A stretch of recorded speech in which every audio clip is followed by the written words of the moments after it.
Welcome to the Business of Design podcast. I am Cheryl Horn, Director of Operations at Business of Design.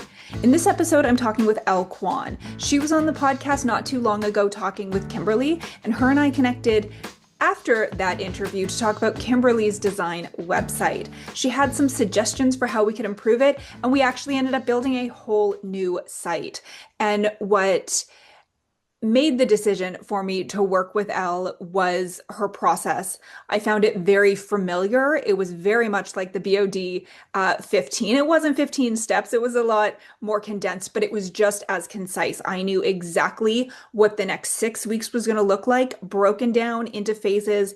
I knew exactly what she needed from me at each touch point, which was really only at the beginning.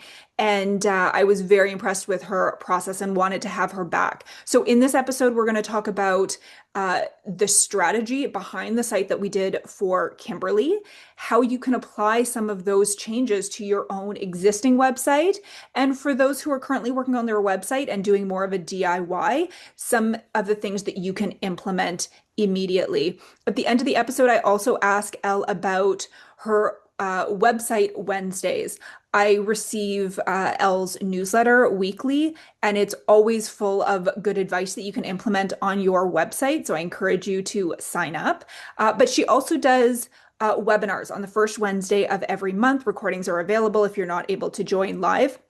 And it's full of information. You can ask questions really about how to make the most of your website. It can't just be pretty to look at. You don't just want people coming to your website just for inspiration and ideas. You're really trying to target potential clients, and that's what she's going to help you do, whether you're working with her or on your own. It's actionable takeaways that you can implement right away. But just like any interior design project isn't just about the aesthetic at the end, it's about the process that the client goes through. And it's the same with your website. It's not just about the aesthetic at the end. If you want your website to act as a marketing tool, if you want to increase conversions and not just get general inquiries, attract real potential clients who understand your value and want to work with you on large scale projects, there's a lot of changes that you can do to the copy, to the page layouts, to the dynamic, to the language that you use to speak to your clients. There's so much good information. And if at the end you want to reach out to Elle, whether you're inquiring about her services or just want to learn more and ask questions because you're working on your own website, head to businessofdesign.com and check out the show notes for this episode. Thanks so much. Hey, Elle, welcome back to the show.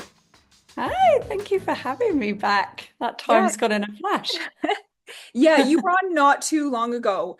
You were interviewed with Kimberly, obviously, but after that, you and I connected. You had actually reached out following that interview with a few suggestions for Kimberly's website, and you and I started talking, and really you had me at process. You shared how you work, and it felt very familiar to Uh, how we teach designers how to run their projects.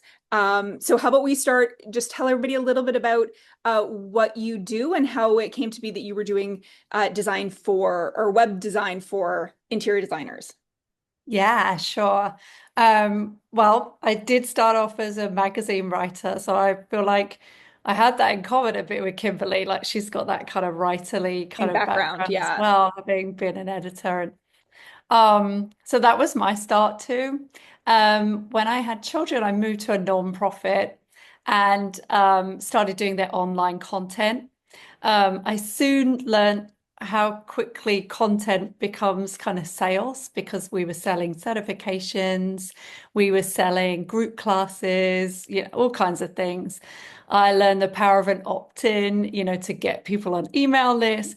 That's when I started moving from editorial writing, which is more entertainment based, to kind of sales writing. Right. But I also at the same time inherited a really clunky old WordPress website with that nonprofit. And I'm surprised I got any hair left because I tore it out trying to get that thing looking good. Yeah. Um, And, I always loved the design side of things. I was making stuff for them. It was all hands on deck. I was making stuff in Canva. I loved that kind of magazine layout stuff as well. But I never thought I could do both because of the whole WordPress codey. It was just so difficult. And then, we evolved and I found this amazing platform, Show It. And it's a real no code drag and drop. Yeah. And you know what? When I was thinking about who I wanted to work with, I knew I wanted to work with people again from that whole kind of luxury kind of side of things. I knew this website platform would suit people who had strong aesthetics. It was built for photographers originally. Yeah. Um, and so interior designers just came to mind. I was like, this is a perfect match. And then when I started looking at interior design websites, I saw that so many of them were missing the mark in terms of the messaging and copywriting side of things because designers are so visual. They were working more like portfolios and less like websites. Hey, you fabulous interior design professional. This episode is brought to you by Xena, the smarter business card for project-based businesses like ours. If you're tired of chasing receipts, guessing where your money went, or sorting spreadsheets at midnight, Xena is your new favorite tool.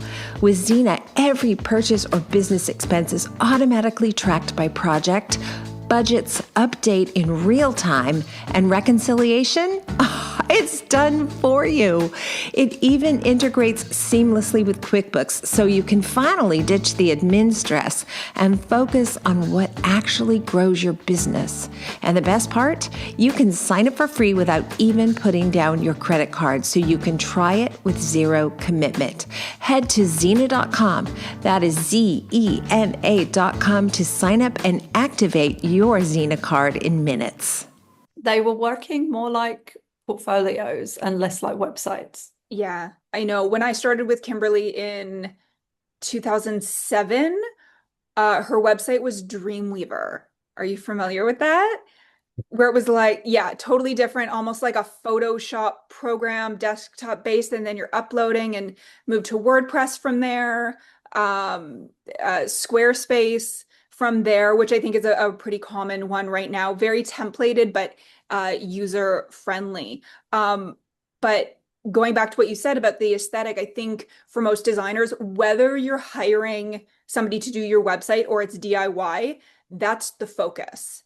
And Uh-huh. it's same with interior design. If you meet a new client, everybody decorates pretty rooms. So what sets you apart? And that's the strategy and sales and marketing side of it. And that's was just as big of a part of working with you. And maybe I'll backtrack a little there to say that conversation between us did lead to you redesigning Kimberly's Right. website, which went live a couple weeks ago. So please check that out. We'll have links on the show Yeah, notes it for looks that so as well. gorgeous. But really, the start of working with you was the strategy. So how about we start there with what is a strategic website? Right. Yeah, I think a lot of times we see websites as something pretty and nice to have. And we obviously want to feel proud of the website that we're sharing, of course. But really, it has to be representative of you. And even more important, it has to support your business of what you're trying to achieve. And if a website isn't planned strategically to help a reader or a site visitor move through it and to ultimately do what you want them to do, which in most cases, and certainly the way you guys teach, is to book consultations. If you don't kind of set that up in the reader's mind, both in the way they read the site, view the site, and navigate the site, then you kind of lose those opportunities. And actually, I can't tell you how many sites I go on to where that call to action is totally missing. There's just an email at the bottom or something like Or a this, generic form? or a generic form. Yeah. And, some people need a little bit more convincing than that, or, they want to buy into you a little bit more. It can be a big, move hiring an interior designer. So, it really pays to start building that trust and affirm your kind of credibility on the way to asking them to do that. Yeah. And I think we get a lot of questions about SEO.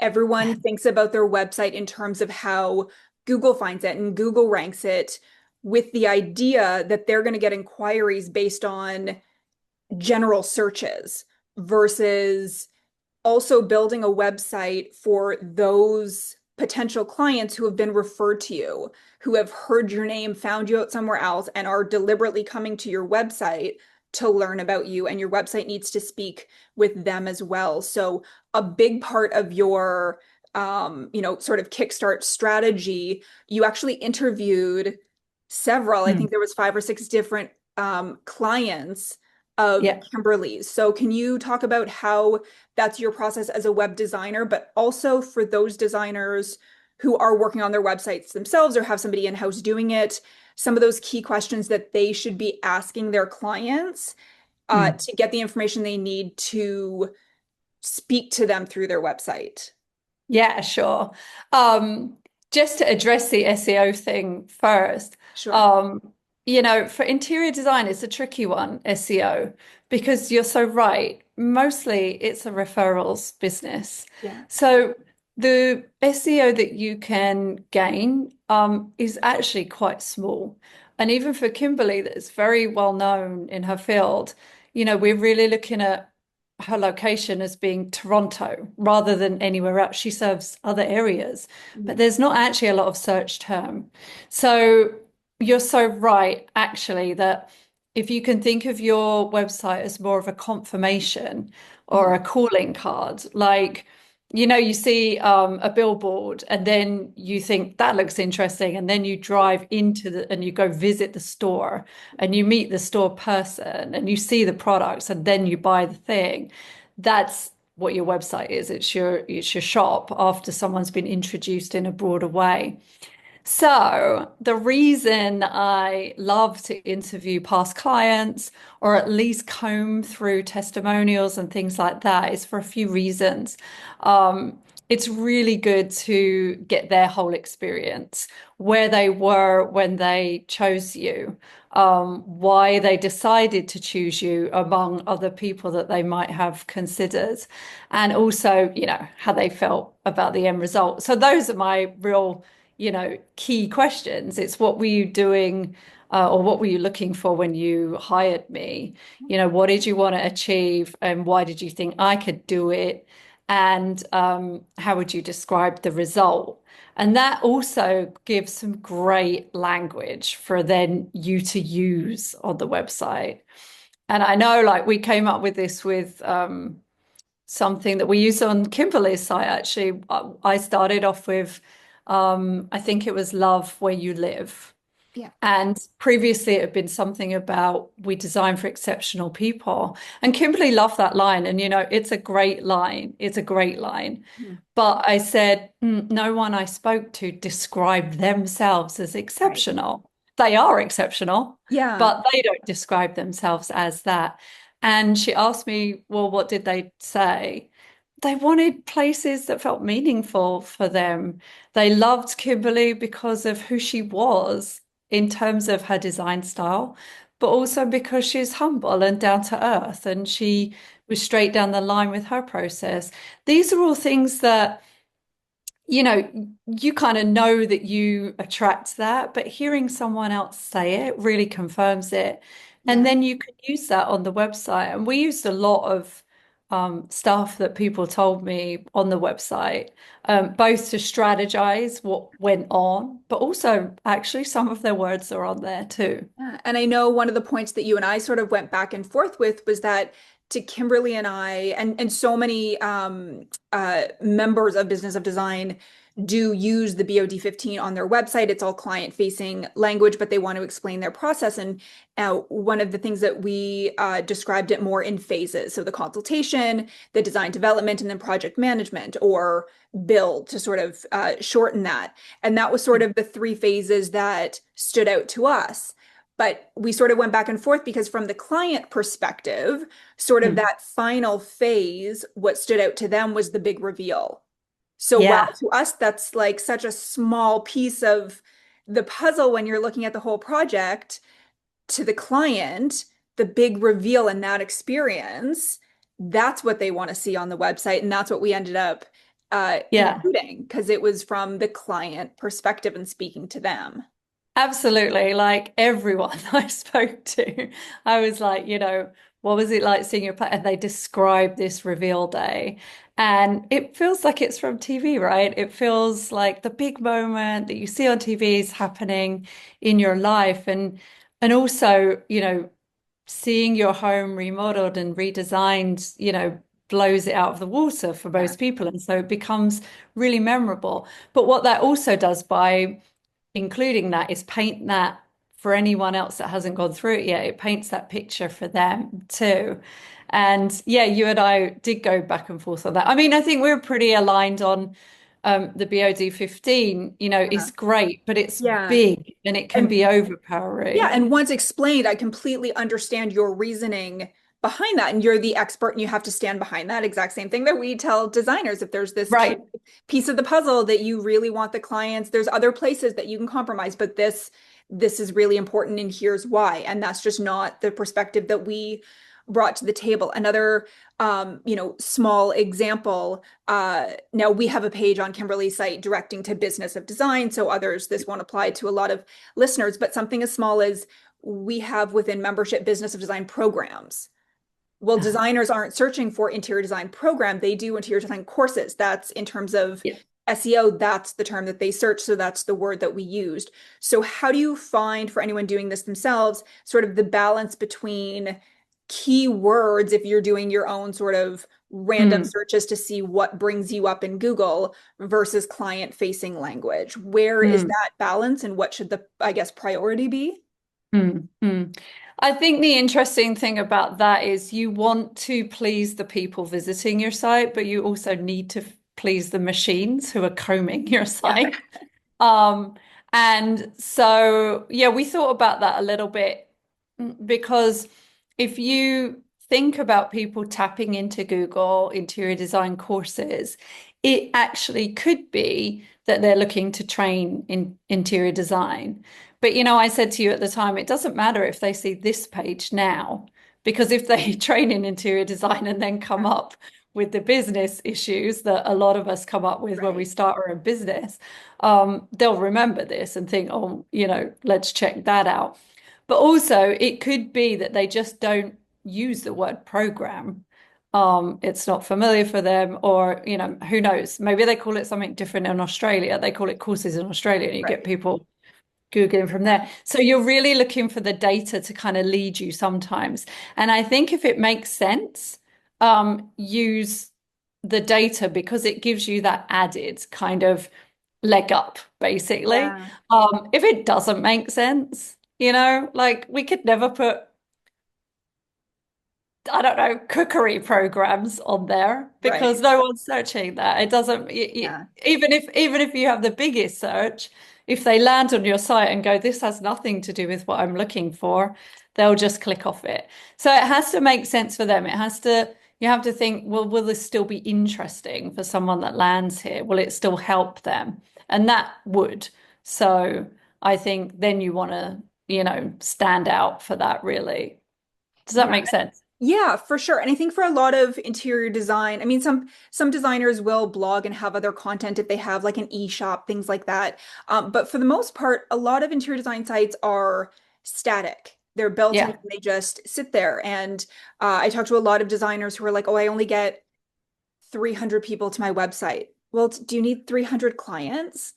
Right? exactly. It doesn't matter if you're getting 50 people to your website every month if they are deliberately searching for you because they've heard about you versus Yeah. somebody else who might have like amazing SEO. They've been in the business a really long time. They're getting 1,000 people, but those people are just looking for inspiration or, whatever else. So it's more about Yeah, I mean, you're why so are, right. You can go very broad, yeah, the or you right could be, visitors. writing loads of design tips and things like that. But are those people looking to hire you to do their home, or are they looking to do it themselves? Yeah, Because they're looking up design tips. I think the best way to use SEO in a blogging kind of sense for interior designers is the case studies of their like turning some of the portfolio into a case study, which we also did for Kimberly. Like we added some more written detail, we added a little bit about the process,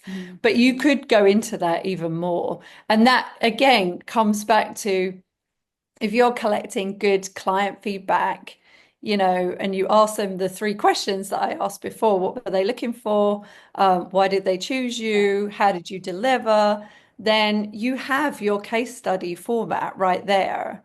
And that can be really good for SEO because if you are continuously using interior design, for instance, as your keyword, and you just change it for who you did it for, interior design for this condo in, London. Yeah. And you've got an Yeah. SEO term right there. And in a lot of cases, I mean, ask a few of your past clients to jump on Zoom with you, have your like AI taking notes. If you're Yeah. not a writer, I think that's for Yeah. a lot of designers, it's just it's overwhelming to think about your website copy. So for those looking to do it on their own, does AI play a role? I think that the copy on the website, they've got the photos, they've got so much content to work with if you're established, where it's the copy, it's the writing, it's the describing your services, describing your projects. That Yeah. seems to be what you can go in circles around. It's never going to be perfect, but you're not taking the website live, you're not pushing the button to publish or update because Yeah. you're just struggling with the words. Yeah, I think that is actually a great way to do it. And also, we worry a lot about what's going on our Instagram and things like that.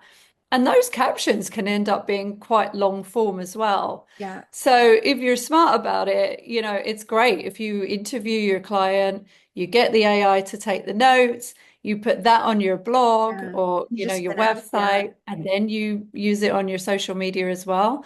You're really doubling up. I mean, if you were really crazy smart, you'd probably put the thing on YouTube and do that as well, right? Because Yeah. then you've got everything kind of backing each other up. Yeah. I feel like everyone runs around like, what are we doing with Instagram? But Yeah. actually, it can be just that. And then you're also benefiting from your Google search and your visibility in YouTube, things like this as well, if Yeah. it's important to you. And what about just sort of some quick tips? I've noticed a lot of um, designers will have their projects, they have sort of a fun name that they titled it, and a description of the style, but they miss out on explaining that this was a custom build. This was a large scale renovation. So you can Yeah. look at the photos and they can be beautiful, but it's like, did you style that? Did you decorate it? Did you renovate it? Was it already open concept? Describing the scale of the project as part of that description, I think is something that gets missed a lot. Are there any sort of other key areas that you notice if you just update this, and this, it would really, update and make a big difference in your existing website? Yeah, absolutely. I think the use of, similar to what you just said, be clear, be concise. That's always helpful. That's helpful for people reading it. It's helpful for machines reading it. Also, break your text up. You do want to make as much use as you can of titles and headings, bullet pointed list, data, statistics as numbers. It adds visual interest, that pulls people in as well. Um, I think that you can add a little bit of story. I think one big thing I miss from interior designers is their story. Mhm. And I think I said this on the original episode that we did before. Interior designers are such passionate people. Mhm. They're always driven to start their business by something really inside their heart. Normally, this is what you hear. And you hear that when they talk, but you don't see that written down. And I think that people are always looking to make connections. So, yeah, they're going to look at all these gorgeous, pictures, and then they're going to look and see who is the person behind this. And I think to create some connection there is great. One other thing I think is missing, similar to what you said, that detail, around what your services are as well. How are you best hired or best used? Where's your real experience? Where's your sweet spot? You know, I think it can be really hard early on where you're really trying to please everyone, or you're not quite sure, right, where your next client is coming from, and you want to appeal to everyone. But I think it really helps to be clear, like this is really what you're offering. And even if that is the thing that you're offering right now is your paid consultation, make that very clear. Don't be shy, have that and make it easy to access. Mhm. So make it very easy to book, even if it is email me here to book your paid consultation is much better than just having the email at the bottom or just the form that says contact me now. Yeah. People want to know what to expect. Another great thing I think to do is if you already do have some kind of portfolio, just turning that into a little download as well can be helpful because it keeps people in touch. If you then are doing, if they download that and you have their email, and then you are doing some talk or some open house, you can start kind of building a list, even if they don't come to the first one or two or three or four, they're there. Mhm. And I think when they're really considering people, then you're top of mind. So that's helpful as well. Yeah, and that was actually one of my next questions in terms of designers having a newsletter, Mhm. what kind of content that should be, and sort of the lead magnet concept to sort of draw people in. How do you make that effective to potential clients as opposed to just sort of home enthusiasts, more DIYers that want to learn from you? Yeah, I think it's really about showing your credibility and expertise.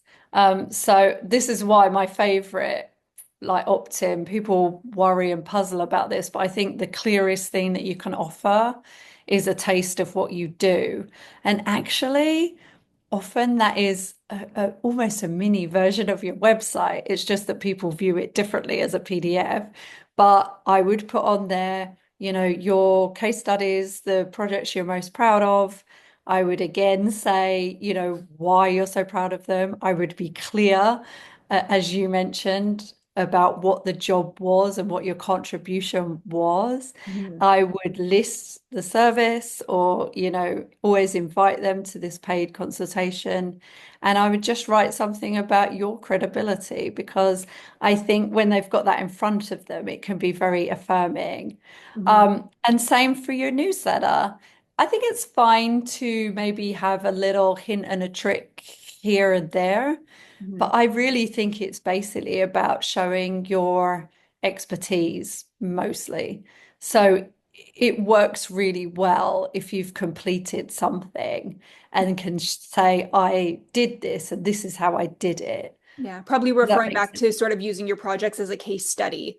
Probably Yeah, more yeah. information about the project than you would on the portfolio page, learning Yeah, about your services. I do see a lot of designers having, their top five paint colors, our favorite five whites, or tips for, quick updates in your kitchen or whatever it is.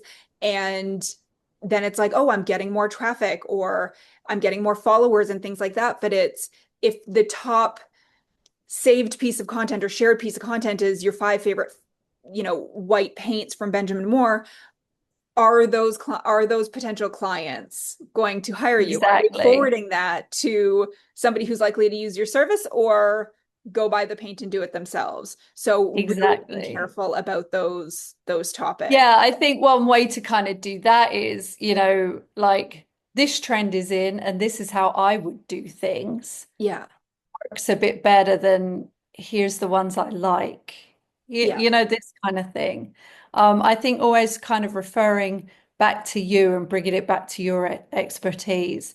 And maybe, we worry, right, about pumping out content. It's a concern for all of us, me too. How much am I putting out? How visible am I?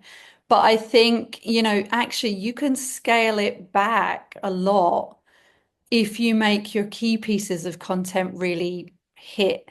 And what you're doing behind the scenes of your business might be way more invisible than you would imagine. You could spend, time going to network at some, I don't know, Yeah. retreat day. Who knows, right? Where Yeah. your ideal clients might be hanging out. But you could spend that time doing that rather than sat at your desk trying to hammer out some tips for a Right. newsletter, and it might be way more effective. I'm not saying a newsletter is not effective, but I'm saying don't do it to do it, Yeah. especially if you don't love doing it. I would find what fits you really well. Like, I'm really not great on social media, it drains me, but I love speaking to people face to face. So Yeah. this is a great way for me to, meet people in my industry who I love to work with, Yeah. in a way that kind of benefits everyone because I like doing it. People like hearing what I have to say. Yeah. So it works. I probably, would not last very long if I committed to doing 60 reels in a week. It's just not the way I'm going to do things. Yeah. But if it works for you, do it. And if you like doing it, do it. Yeah. Well, I know for Kimberly's site, we had never really used it for marketing. There Mm, wasn't really a strategy behind it. mm. It just needed to be a place online where people could find Kimberly and reach out for that initial consultation. So the decision to sort of revamp now is that things are sort of slowing down to have a brand new client that's not Yeah. directly through her current, referral and repeat client sources is amazing. So we're definitely gonna do this again in 6 months, and we'll update everybody on where we're at with it in terms of that. But to sort of backtrack for those who don't necessarily have that um, repeat and referral business set up, even those who are just starting from scratch. I know a few of our members are currently working on their own website, so I did reach out to get some questions. So Awesome. one of the biggest questions that we get from newer designers is that they don't have a portfolio yet. Oh, So, yeah. what content should you put on your website, especially since most people, potential clients, are going there to view your work? Um, Yeah. what either key pages should you have, and how can you set up your portfolio if maybe you only have a few rooms in your own house that you're starting with, or one or two projects that you're sort of waiting on the photos, but you don't necessarily want to wait another 6 months before you launch your website. So, how can you get started if you sort of have that, minimal content to start with? Absolutely.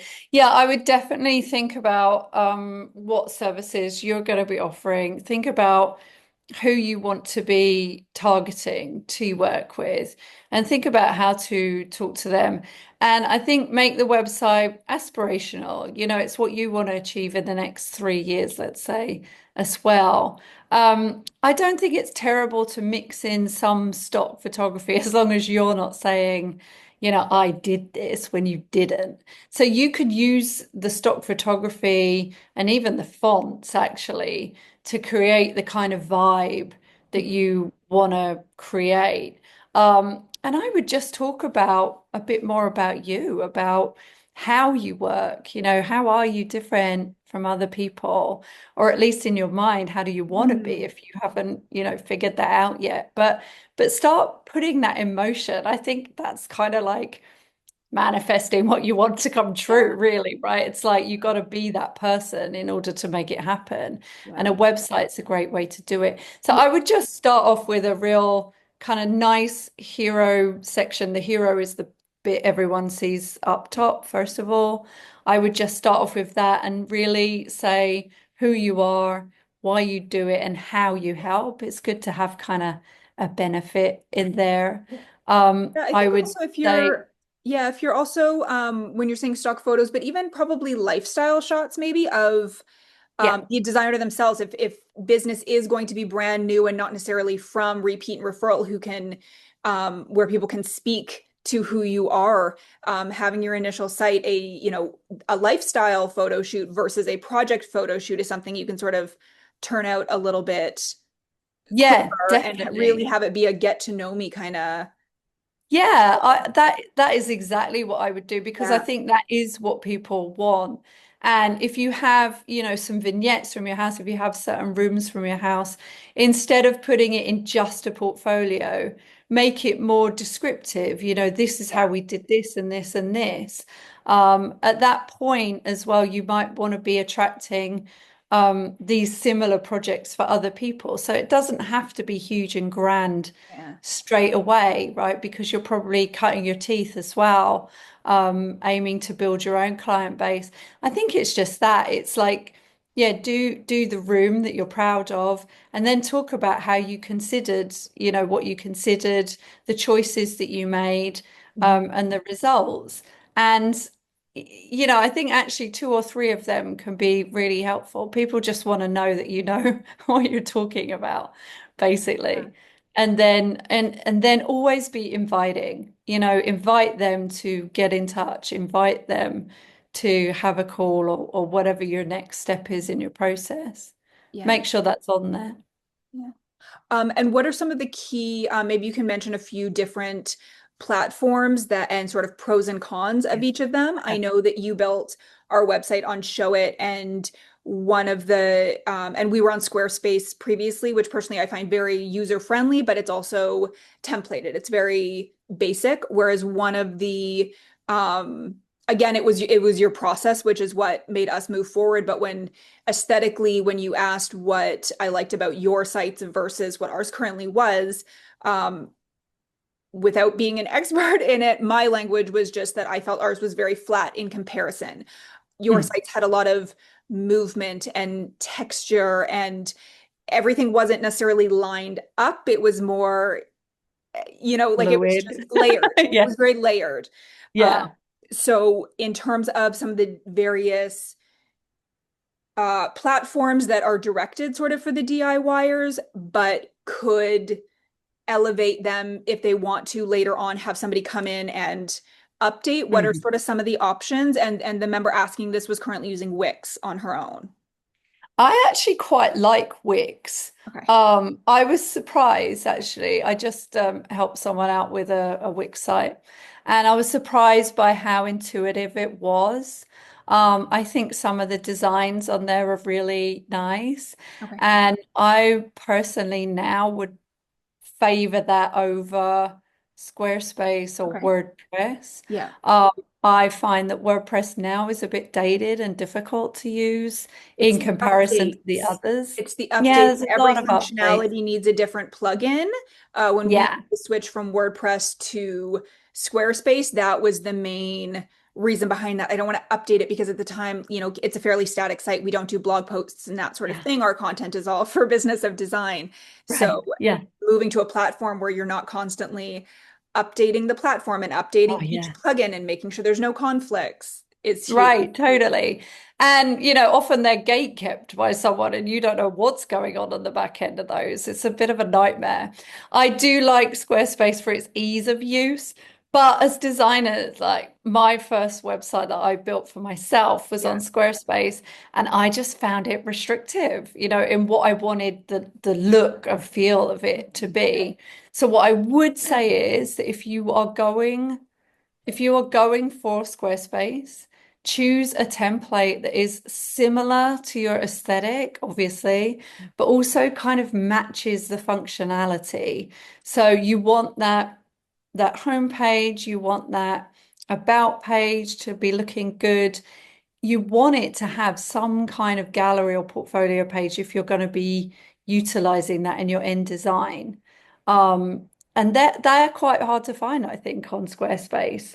Um, so that is the reason I ended up with Show It. I just think it's brilliant for being able to build modern, cool, fresh designs, but stuff that's in your head as well. Mhm. And if you want a portfolio here, yeah, you shove it in. It's great. Yeah. It's like I like to call it like Canva for websites, Yeah. very drag and drop, and you can go like it can give you too much freedom, Yeah. maybe. But again, you can start out, just do what you can do, get something live and online so people can find you.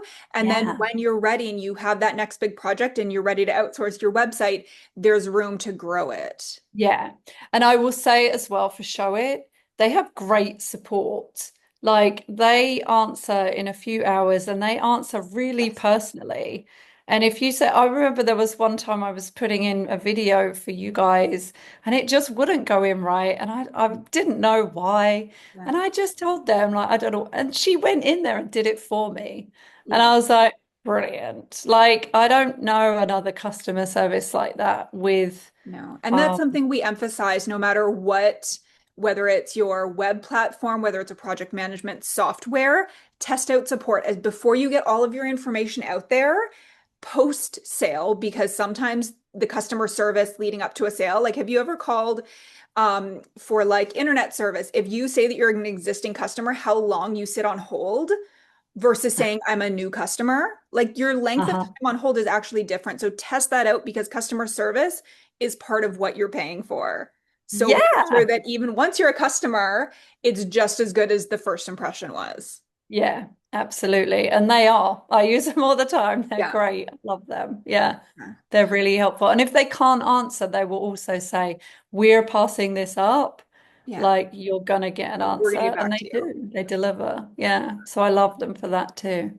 Yeah. One thing I just wanted to touch on before we wrap up. So I subscribe to your newsletter. I read it all the time. It's great there, there's always obviously the call to action if you want to work with Elle. But there's also great takeaways. So if you are DIYing it, Thank please do you. Yeah. subscribe. But also if you want to learn more about doing this, you do website Wednesdays, the first of every Yeah. month. So maybe you can just hit on a few of the topics that you cover for those who want to learn more about managing their own site. Yeah, absolutely. This year we've done SEO, how to set up your site for SEO. We've done what to write in your about page, how to use storytelling on your website. For July, we're going to be doing what goes on a home page. So yeah, it's great actually talking to people live, figuring out what issues they have. I always leave room for kind of Q&A at the end. So if you've got questions, and if you can't make it live, that replay is available for the whole month. And if you watch it and then have questions, you can just email me. Yeah. And I'm also always happy to give an audit. Like if you're working on your site or you've done your site Yeah. and you're not quite sure if it's a hit yet, send it over. I can take a look at it, give you some pointers. I'm always happy to do that as well. Yeah. And getting in touch with Elle and connecting to all of this will be on our website. She'll also have sort of a case study with what she's done for Kimberly, sort of the before and after. And again, we'll stay in touch in terms of the results we're seeing. Obviously, that doesn't happen overnight, so we'll touch base Yes. on that later. But Elle really is an open book. So if you have questions, please do reach out to her. Elle, if you remember, we end every episode with design intervention. So just a great piece of business advice, doesn't have to be website related, but it can be. Mm. I would say business advice. I would say spend as much time on your mind as you do your marketing. Yeah. It can be, hairy few first years, I think. And if your mind is not strong, if you don't keep what the end goal is in mind every day, it can be hard with those negative voices, the second guessing, every expert telling you should be doing this, you should be doing that, you should be doing the other. Overwhelming. Find your expert. And I guess, for you guys, it's business of design. You have business of design, trust it, do it, do that, see the program out and trust yourself that you're Trust the following and that you're process. on the path that you want to get to. I think if you don't pay attention to what's going on in your mind, it can be so easy to get distracted and even fall off.